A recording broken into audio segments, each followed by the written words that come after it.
Mama's Belt, a poem. Mama's pleather belt is laced with the anointing to heal. It speaks in tongues and knows 100 different languages, but was bilingual in Spanish when she got mad. ¿Dónde está mi cinturón? Where's my belt? Azotes cuando llegamos a casa. Spanking when we get home. Te estoy vigilando. I'm watching you. And you knew when Mama's neck turned like whiplash and grabbed you before you could blink a thought in the pew when you were acting up. And Mama's belt became the church fan. She'd grip her knuckles and pop you on the forehead with the church fan we sometimes stole and took home, but you know I ain't said nothing but a word. I bet most mothers had a collection of church fans in the car and in her sitting room at the house. Faces of Martin Luther King and the neighborhood funeral home reminding us that when we die, they'll be by our side. Those church fans ain't nothing to play with, especially when they're gripped in the palm of a mother's hand whose sweat from the heat in the church can fill a bowl and wash the feet of Jesus. Mama didn't have time for our acting up and would pop us with a hardcover King James Bible. The ones left in the nest behind the pew for those of us who didn't have the word.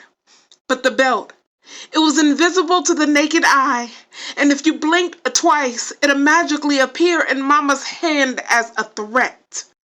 You knew to hush up, slant your words back into your throat and hum through wiggles and silence.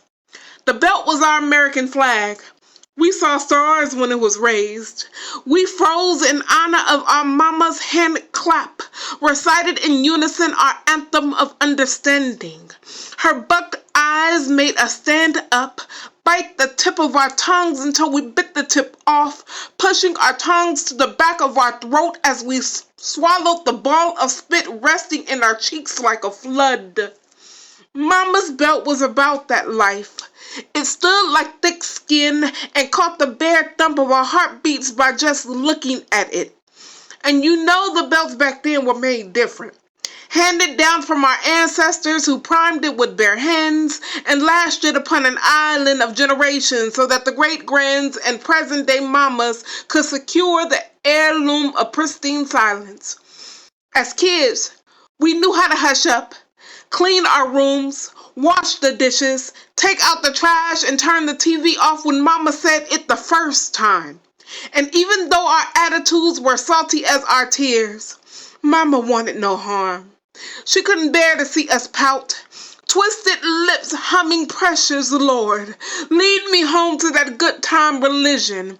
We'd sing in peace our twinkle, twinkle, little stars hymnals and prayers. But Mama couldn't dare to see our mourning, somber eyes closed in a whine of panic, and her heart would melt, letting us know that anytime Mama made mention of that pleather belt, we knew from the tone in her voice that she'd be too tired and forget to go and find it when we got home. She didn't realize that we hid the belt far back on the top shelf in the closet between the open cracks of hidden mothballs and antique storage bins. Mama would never find it, and her exhaustion from the day would pass her out on the sofa after church until she felt rested enough to prepare dinner, shoulder bedtime prayers with our knuckled hands, and remind us to find her belt in the morning, then kiss us on the cheek prayers of sleep. Happy Mother's Day, 2023.